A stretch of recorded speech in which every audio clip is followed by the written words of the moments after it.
Jefferson and the Louisiana Purchase.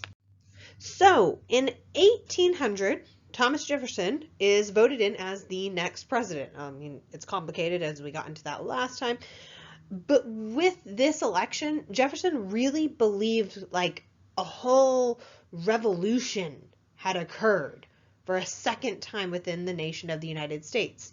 He also very much viewed the United States as predominantly an agrarian republic more than anything else. And so this means he's going to favor, for instance, territorial expansion because you need land for farmers. Now, generally, most historians agree that his first administration was a solid success in doing what the Jeffersonian Republicans would have wanted, such as reducing the size and the scope of the federal government. But his second term was seen more as a disappointment. So, I talked about that, reducing the size and the scope of the federal government. That is dealing with the reforms at home. Jefferson, I should say, he was actually the first president to be inaugurated at Washington, D.C., although he was not the first president to live in the White House. John Adams actually was the first there. The thing is, Republican domestic policy was retrenchment. Retrenchment is basically a return to the frugal. They wanted a simple federal establishment. That's what Jeffersonians saw as being like the original intent of the Constitution. On top of that, Jefferson and his party wanted to root out what they saw as like Federalist corruption and patronage. So we're going to see things like Republicans will eliminate all internal taxes like the whiskey tax. Remember that had caused whole Fry's Rebellion and everything? So no more internal taxes. They're also going to like slash the military budget.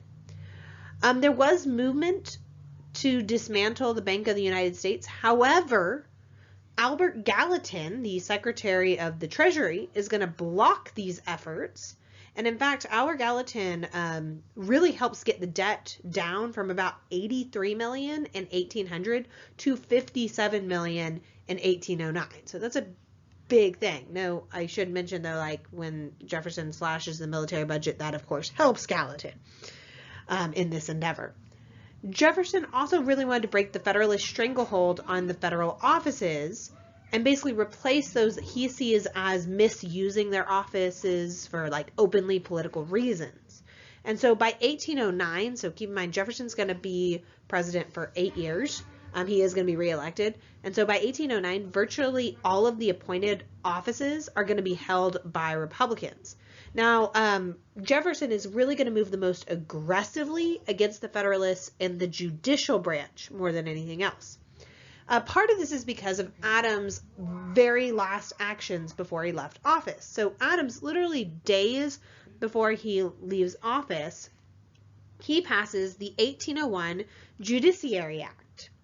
This basically enlarged the federal judiciary and packs it with more Federalists that had been appointed by Adams. These are Adams' so-called midnight appointments because people made jokes that Adams was literally signing them in with the paperwork right leading up to midnight the last day that he was president. Republicans, though, once they take over the office of the presidency, they're going to basically they're going to repeal the 1801 Judiciary Act.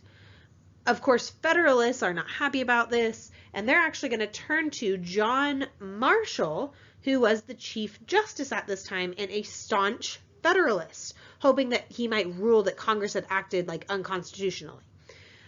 The thing is, John Marshall, fascinating individual. If you ever get to read more about him, I definitely recommend it. He really knew how to bide his time, and all of this conflict is really going to come to a head in the case of Marbury v. Madison in 1803. So you can see he doesn't do it right away. So what happens in this case, Marbury v. Madison, is the Secretary of State, James Madison, refused to deliver a commission to William Marbury. Now, William Marbury had been one of Adams' so-called midnight appointments. So when the Supreme Court has to rule on this case, Marshall will say that technically Marbury does have the legal right to his commission.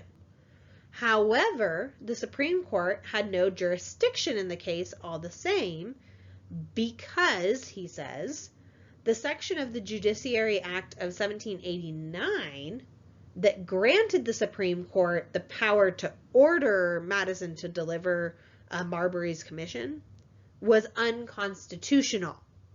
And so by saying that this one act was unconstitutional, it's creating the precedent of judicial review, a precedent that the Supreme Court still holds to this day.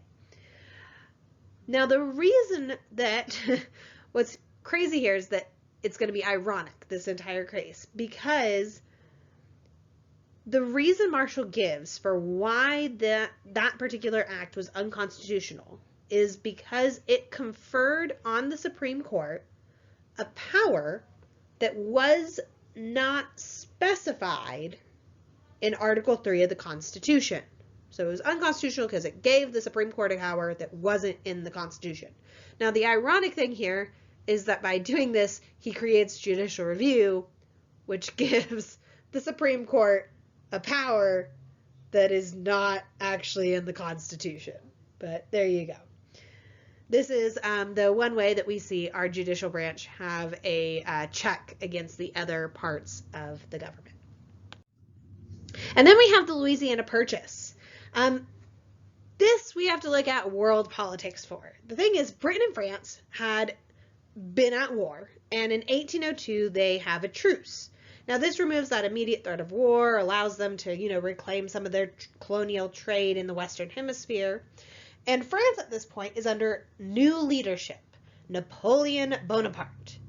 Now, Napoleon is going to set up a secret treaty with Spain in 1800 in which France reacquires the Louisiana Territory.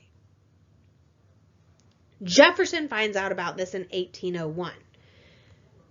He is very unhappy to hear about this because, remember, Jefferson really wanted to acquire more land for the United States because he viewed the United States as being an agrarian society more than anything else.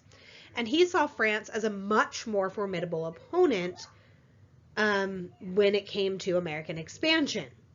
So Jefferson, remember, who is very, very pro-France, so much so wants to be able to expand the United States that he was even willing to talk to the British about making some sort of Anglo-American alliance to drive the French out of Louisiana.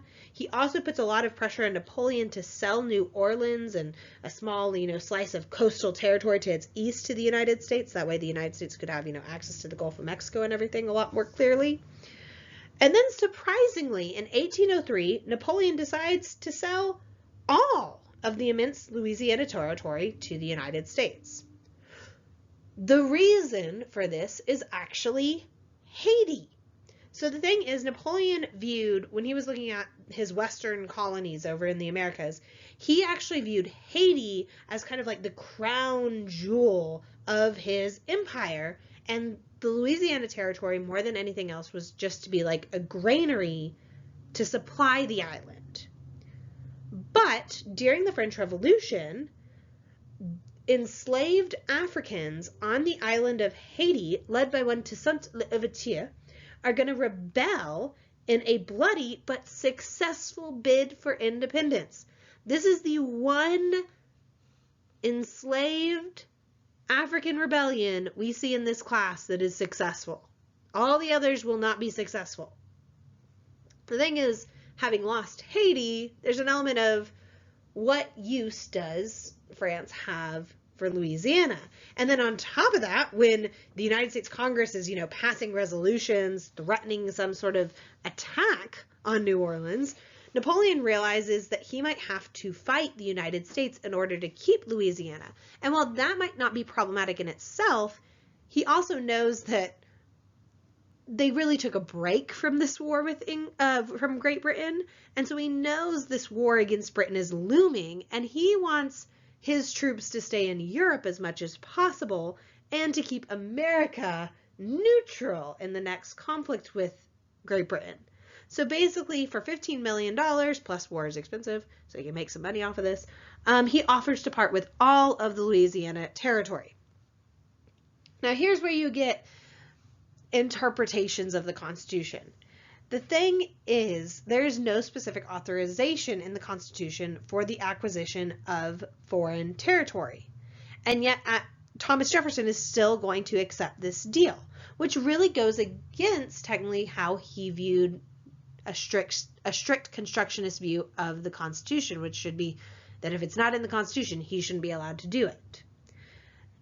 Part of this is because of his views on making sure the United States stays an agrarian republic and everything, and this purchase would double the size of the United States.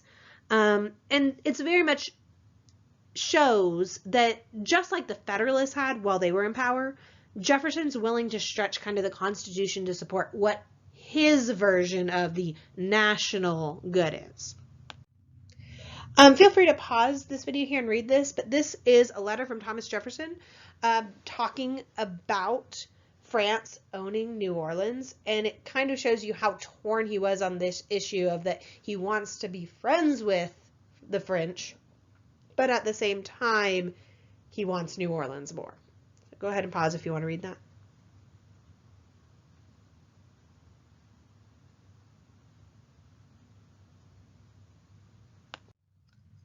We also have some other issues that come out of this. So first of all, the boundaries of the Louisiana Purchase are extremely vague. If you go Google search Louisiana Purchase and you look at the images, you'll notice all of the images don't seem to match. They didn't really specify a lot of the borders of it. And so Jefferson actually felt justified in claiming Spanish-held Texas and a lot of the Gulf Coast eastward from New Orleans all the way to Mobile Bay. Which would include a lot of the Spanish province of West Florida. On top of that, Jefferson is then going to push ahead for plans to acquire more of West Florida. The thing is, Spain didn't want to sell it. Napoleon at that point offers to act as like a middleman between the two, of course, for a fee, though actually Napoleon then lost interest fairly quickly. Still, Jefferson still pushed through an appropriations bill through Congress in order to pay for Napoleon's services. But actually a lot of Republican stalwarts within Congress are going to denounce this bill as like bribe money. And you almost see like a revolt against the president's tactics at this point. So this is more during his second administration and everything. The other issue we see coming out of this time is Aaron Burr. There was some issues in the North at one point where basically Hamilton very loudly denounced Burr to the point that Burr challenges him to a duel, which was illegal at this time. And Aaron Burr does kill Hamilton in this duel. And thus, the Vice President of the United States is indicted for murder in the state of New Jersey. Despite this, he's able to return to Washington, D.C. and basically resume his duties. After that, though, then there was this other separatist plot in the West, in the lower Mississippi Valley. Supposedly, Aaron Burr might have been involved in that, but a lot of this relied on the testimony of one General James Wilkinson, who actually himself was a double agent for Spain. And when he was put on the stand, he almost ended up indicting himself for treason. And so at the end of this accusation against Aaron Burr and everything, Aaron Burr himself is going to end up being acquitted when it came to the charges of treason in 1807. So when we talk about how crazy politics is now, imagine our vice president being, indicted for treason and for murder. There you go.